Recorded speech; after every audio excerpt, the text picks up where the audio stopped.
US లో doctor గా స్థిరపడాలని అనుకుంటున్నారా? అయితే అతి తక్కువ ఖర్చుతో ఎగ్ ప్లస్ తో సాకారం చేసుకోండి.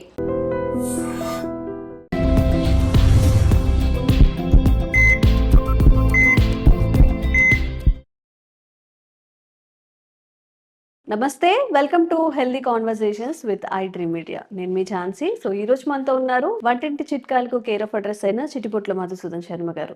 సో ఈ రోజు మనం చాలా ఇష్టంగా తినే పొటాటో గురించి తెలుసుకునే ప్రయత్నం చేద్దాం. అంటే జనరల్ గా పొటాటో అనేది ఇన్స్టంట్ ఎనర్జీస్ ని ఇస్తుంది కాబట్టి షుగర్ పేషెంట్స్ తినొద్దని చెప్తూ ఉంటారు కదా. అండ్ ఈ ఆలుకున్న మిత్స్ దాని అంటే కొన్ని అపోహలు, అలాగే ఆలు వల్ల వచ్చే ఆరోగ్య ప్రయోజనాలు ఈరోజు తెలుసుకుందాము. నమస్తే సార్, ఎలా ఉన్నారు సార్? సో ఆలు చిన్నప్పుడు చాలా ఇష్టంగా తినేవాళ్ళం, బట్ ఇప్పుడైతే కుక్ చేసుకున్నా కానీ అసలు అది తినాలని కూడా అనిపించట్లేదు, ఎందుకు స్వీట్ కైండ్గా అనిపిస్తుంది. సో నిజంగా షుగర్ పేషెంట్స్లో ఆలు తీసుకోవడం వల్ల ఏదైనా వాళ్ళ ఆరోగ్యానికి హాని కలిగే అవకాశం ఉంటుందా? ఈ విషయం గురించి మాట్లాడదాం. చాలా మంచి ప్రశ్న.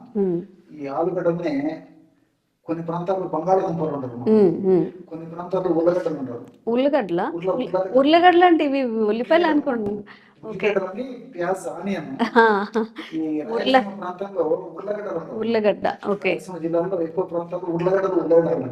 కోస్తా ప్రాంతాల్లో మరి బంగాళదుంప అంటారు. అవును. సో జనరల్ ఆలుగడ్డలు అని చెప్పేసి మన ఈ ప్రాంతాల్లో పిలుస్తుంటాం. ఆలుగడ్డలు, పొటాటో అని చెప్పేసి దాని ఇంగ్లీష్ పేరు. యాక్చువల్ గా ఈ ఆలుగడ్డలు కూడా బంగ్లాదేశ్ నుంచి ఇతర ప్రాంతానికి సప్లై అయిపోయింది ఉన్నది. సో అందుకే దీనికి బంగాళాదుంపలు పేరు వచ్చింది. సో పూర్వకాలము ఫస్ట్ మన దేశంలోకి ఎంటర్ అయినప్పుడు ఫస్ట్ బంగాళ ఏరియా నుంచి ఇతర ప్రాంతాలకు సప్లై చేయడం వల్ల నేను బంగాళాదుంపలు అనే పేరు రావడం జరిగిందమ్మా. కేవలం అందరికి అవగాహన కోసం చెప్తున్నాను. సో సొరకాయలు కొంతమంది ఇష్టంగా తినరు, బీరకాయలు కొంతమంది తినరు, దొండకాయలు తినరు, తర్వాత ఈ దోసకాయలు కొంతమంది తినరు, క్యారెట్ కొంతమంది తినరు, ముల్లంగి కొంతమంది తినరు. ఇలాగా కొన్ని రకాలైన కూరగాయలు, ఆకుకూరలు కొంతమంది తినరమ్మా. కానీ ఈ ఆలుగడ్డ లేదా బంగాళదుంప తినని వాళ్ళు లేదంటే అది సేఫ్ కాదు. ప్రతి ఒక్కరు తింటారు మంది, ఎందుకంటే దాని యొక్క క్రేజ్ అలా ఉంటుంది, దాని యొక్క టేస్ట్ అలా ఉంటుంది. దీనికి అనేక రకాల కారణాలు. దీంతో అనేక రకాల పదార్థాలు తయారు చేసుకోవచ్చు. అంటే సమోసాలు చేసుకోవచ్చు, బోండాలు తయారు చేసుకోవచ్చు, పప్పులు వేసుకోవచ్చు, సాంబార్లు వేసుకోవచ్చు, వేపులు తయారు చేసుకోవచ్చు, కూరలు తయారు చేసుకోవచ్చు. ఇలా అనేక రకాల పదార్థాలు తయారు చేసుకోవచ్చు, చిప్స్ తయారు చేసుకోవచ్చు. సో రకరకాల పదార్థాలు తయారు చేసుకోవచ్చు, స్వీట్లు తయారు చేసుకోవచ్చు, హాట్ పదార్థాలు తయారు చేసుకోవచ్చు ఈ యొక్క ఆలుగడ్డలతో. కాబట్టి అంటే టేస్ట్ కూడా ఆ విధంగా రకరకాల టేస్ట్ ఉంటాయి కూడా బాగా ఎంజాయ్ చేయొచ్చు. ఇంకోటి ఏంటంటే మరొక ప్రధానమైన అంశము, సంవత్సరం అంతా దొరుకుతాయి, ఎక్కువ రోజులు నిల్వ ఉంటాయి, తర్వాత తయారు చేయడం ఈజీ, వండడం ఈజీ, ఎక్కువ మంది కూడా తయారు చేసి పెట్టవచ్చు ఒకటేసారి. సో ఇలాంటి అనేక రకాలైనటువంటి కారణాల రీత్యా మరి ఆలుగడ్డలు చాలా ప్రాచుర్యం పొందాయి.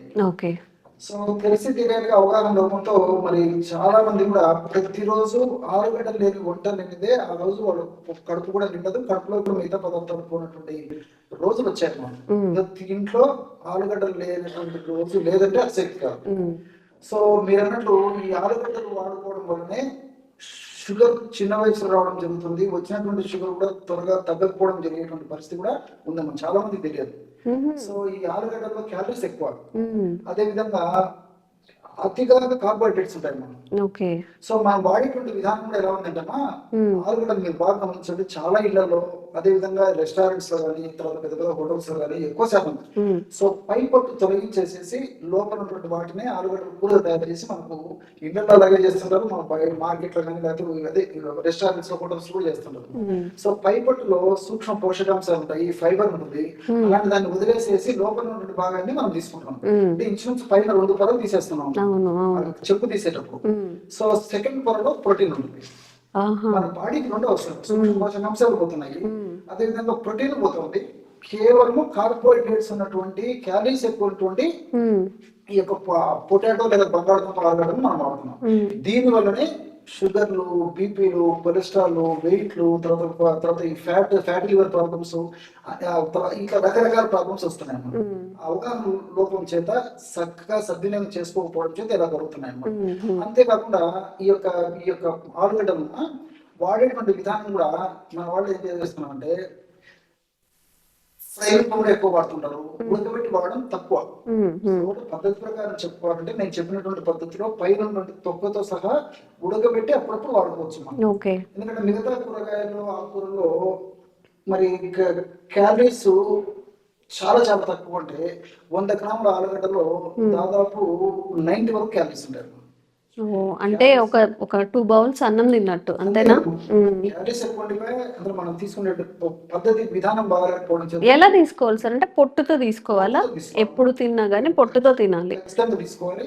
అది కూడా ఉడకబెట్టినటువంటిదే తీసుకోవాలి మనం ఆహార పదార్థంగా. డైరెక్ట్ ఫ్రైలు చేయడం అలా కాకుండా ఫస్ట్ ఉడకబెట్టేసుకొని చేసుకోవాలి, ఏ కర్రీగా గానీ ఫ్రైగా గానీ. అంతే. సో ఎప్పుడైతే నూనెతో వేయించడం కానీ నూనెలో డీప్ ఫ్రై చేయడం కానీ ఇలాంటివన్నీ చేస్తే ఉన్నటువంటి సుగుణాలన్నీ నాశనం పోతాయి. అవును. ఇంకా దానికి ఇంకా ఫుడ్ కాకుండా ఇంకా ఏదో బాగా ఎక్కువ క్యాలరీస్ కార్బోహైడ్రేట్స్ ఉన్నాక ఆహార పదార్థం అవుతుంది అంతే. బాడీకి హాని చేసేది. ఇప్పుడు మనం చేసేటువంటి మిస్టేక్స్ అంతా అవే కాబట్టి జబ్బులు కూడా ఎక్కువైపోతున్నాయి. సో దీనివల్ల ఏమైందంటే వేపుడు చేసినటువంటి పదార్థాలు తీసుకోవడం వల్ల దాంట్లో ఉప్పు కారం మసాలాలు ఎక్కువ వేస్తున్నాము. కొంచెం చింతపులుపు ఇలాంటి పదార్థాలు తయారు చేసి చింతపులుపు ఎక్కువ వాడాల్సి వస్తుంది. అదేవిధంగా దీంతో పాటు ఎక్కువ టెంపరేచర్ లో ఉష్ణోగ్రత వద్ద మనం పదార్థాలను మనం హీట్ చేసి ఫ్రై చేసినప్పుడు అందులో పదార్థాల యొక్క కెమికల్ ఇది స్పాయిల్ అయిపోతుంది. తర్వాత ఈ నూనెలో కూడా ఆయిల్ లో కూడా అక్రిలమైడ్ అని చెప్పేసి ఒక రసాయన పదార్థం శరీరానికి హానికారకంగా పరిగణించేటువంటి రసాయన పదార్థం ఉత్పత్తి అవుతుంది. ఈ అక్రిలమైడ్ అనేటువంటి రసాయన పదార్థం ఉన్నటువంటి ఇలాంటి ఆహార పదార్థాలను మనం ఎక్కువ రోజుల పాటు తరచుగా తీసుకోవడం వల్ల క్యాన్సర్ కూడా వచ్చేటువంటి అవకాశం ఉందని చెప్పేసి పరిశోధనలు కూడా తెలియజేస్తున్నాయి. సో క్యాన్సర్ వచ్చేదానికి ఇది కూడా వన్ ఆఫ్ ది రీజన్ అనమాట. అక్రిలమైడ్ నూనె పదార్థాలు విపరీతంగా తీసుకుంటున్నాము. వాటిలో బంగాళదుంప చెప్పనక్కర్లేదు, ప్రతిరోజు ఏదో ఒక రూపంలో తీసుకుంటున్నాము. సో ఇక్కడ మరొకటి కూడా ఏంటంటే ఆల్రెడీ మన సౌత్ ఇండియా విషయం తీసుకుంటే బియ్యం ఎక్కువ వాడుతుంటాం దైనందిన జీవితంలో ఆహార పదార్థంగా. బియ్యంతో పాటు మరి బియ్యంతో అన్నం తయారు చేసుకోవడము లేకపోతే ఇతర పదార్థాలు తయారు చేసుకోవడం వీటితో పాటు బంగాళదుంప ఏదో ఒక రకంగా ఉపయోగించుకుంటాం. సో పాలిష్ బియ్యము వల్ల మనకు హాని జరుగుతుంది బికాస్ ఆఫ్ మచ్ కార్బోహైడ్రేట్స్. బంగాళదుంపతో తీసుకున్న పదార్థాల వల్ల ప్రారంభం కలుగుతుంది. సో సౌత్ ఇండియా ఈ పద్ధతిలో మనం ఒక కోణంలో ఆలోచన చేస్తే నార్త్ ఇండియాలో వాళ్ళు గోధుమలు వాడతారు. రోటీలు చపాతీలు తుల్కాలు ఇలాంటివన్నీ గోధుమతో మైదా పిండి తయారు చేసిన పదార్థాలు నార్త్ ఇండియాలో వాడతారు. వాళ్ళు విపరీతంగా మనకంటే ఎక్కువ కూడా ఇవి వాడతారు ఆలుగడ్డలు. సో అందులో వాళ్ళు కూడా ఇలాంటి సమస్యలు ఉన్నాయి. సో ఇద్దరిలో అంటే సౌత్ ఇండియాలో ఆహారంలో సరిగ్గా అవగాహన లేకపోవడం చేత ఇటువంటి ఆహార పదార్థాలు తినడం వల్ల సౌత్ ఇండియన్స్ లో ఇలాంటి ప్రాబ్లమ్స్ వస్తున్నాయి, నార్త్ ఇండియన్స్ లో కూడా ఇలాంటి ప్రాబ్లమ్స్ వస్తున్నాయి. సో కాబట్టి అంటే పైన ఉన్నటువంటి తొక్కతో సహా వండుకొని తినడం మంచిదన్నమాట. ఇది ఒక పద్ధతి. ఈ విధంగా తీసుకోవడం వల్ల సర్వసాధారణంగా మితంగా తీసుకోవడం వల్ల ప్రాబ్లం ఉండదు. అది కూడా మితం అని చెప్పేసి చాలా మితంగా తీసుకోవాలమ్మా. రోజు తీసుకోవడం ఏమాత్రం క్షేమదాయకం కాదు, ఆరోగ్యదాయకం కాదు, ఆమోదాయకం అంతకన్నా కాదమ్మా. సో మితంగా అప్పుడప్పుడు తీసుకోవాలి. ఆ బంగాళదుంప తీసుకున్నప్పుడు కూడా మిగతా కూరలు కూడా వీలైతే దాంట్లో కలిపేటువంటి కూరలు కూడా ఎక్కువ ఉండడానికి ప్రయత్నం చేయాలి. ఈ కరివేపాకు ఇలాంటివి ఎక్కువ కలుపుకోవడం వల్ల ఈ ఫైబర్ శాతం ఉంటుంది కాబట్టి బంగాళదుంప నుండి కార్బోహైడ్రేట్స్ త్వరగా చక్కెరగా మారకుండా ఉండేది కూడా ఉపయోగపడతాయి అన్నమాట. సో ఇలాంటి పదార్థాలు కొత్తిమీర కరివేపాకు పుదీనా ఇలాంటి పదార్థాలు కూడా బంగాళదుంప కూరలు ఉడికించేటప్పుడు వండేటప్పుడు వేసుకొని తయారు చేసుకుంటే మంచిది. సో ఆ పద్ధతిలో అది వాడుకోవాలి. అంటే ప్రధానంగా బంగాళదుంప మాత్రమే తీసుకోకుండా కొంచెం సబ్ డిష్ లాగా తీసుకుంటే మంచిది అన్నమాట, ఇంటేక్ తగ్గించుకుంటే. సో ఈ బంగాళదుంపలో ప్రోటీయేజ్ ఇన్హిబిటర్ 2 అని చెప్పేసి ఒక కెమికల్ ఉన్నట్టు పరిశోధన ద్వారా కూడా నిరూపణైందన్నమాట.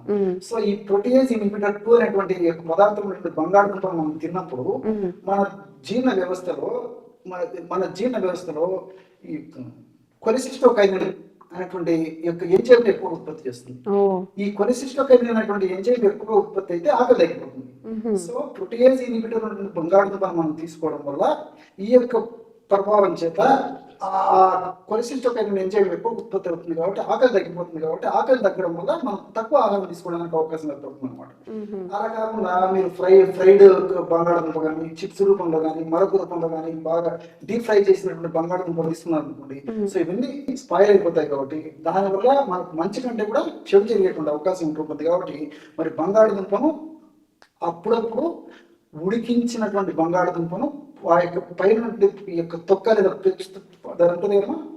తొక్క అంటారు, తొక్కతో సహా వండుకోవాలి, తీసుకోవాలి. Okay okay. సో నిజమే అండి, షుగర్ పేషెంట్స్ ఉన్నవాళ్ళు, షుగర్ ప్రీ డయాబెటిక్ అని డయాబెటిక్ వాళ్ళు ఆలుని చాలా ఎంత తక్కువగా తీసుకుంటే అంత మంచిదంట. షుగర్స్ హైక్ అయ్యే అవకాశం, కార్బోహైడ్రేట్స్ కానీ క్యాలరీస్ కానీ ఎక్కువ ఉంటాయి కాబట్టి మీ ఫ్రెండ్స్ అండ్ రిలేటివ్స్లో ఎవరైనా కానీ ప్రీ డయాబెటిక్ ఉన్నా సరే వాళ్ళకి వీడియో ఫార్వర్డ్ చేయండి, తప్పకుండా యూస్ఫుల్ అవుతుంది. అండ్ ఇంకెలాంటి ఆరోగ్యకరమైన వీడియోస్ మీరు కోరుకుంటున్నారు కూడా కామెంట్ చేయండి, తప్పకుండా వీడియోస్ చేసే ప్రయత్నం చేద్దాం మధుసూదన్ శర్మ గారితో. Thank you sir. Sir, one life lesson what medicine has taught you. Whatever you can do without expecting. But I really believe మన పాజిటివ్ యాటిట్యూడ్ ఉంటేనే మనం ఏదైనా సాధించగలం. గట్ని మనం కరెక్ట్గా డీల్ చేసినట్లయితే అది మనకి పాజిటివ్ హార్మోన్స్ని రిలీజ్ చేస్తుంది. షుగర్ వచ్చిన వాళ్ళ పరిస్థితి ఏంటి? పొట్ట దగ్గర పెరిగితే దాన్ని ఆండ్రాయిడ్ అంటారు, ఆండ్రాయిడ్ ఫోన్ కదా. అసలు థాట్స్ ఎందుకు వస్తాయి? బ్రెయిన్ డెడ్ అంటే దానికి ప్రపంచం అంతా కూడా కొన్ని నిర్దిష్టమైనటువంటి లక్షణాలు ఉన్నాయి. మానసికంగా ధైర్యంగా ఉంటే క్యాన్సర్ జయించవచ్చు. You are a doctor for a cause sir, అంతే. వాళ్ళకి వచ్చిన ఆదాయం కాకుండా ఫ్రీ సర్వీస్ ఎంతమందికో చేస్తుంది.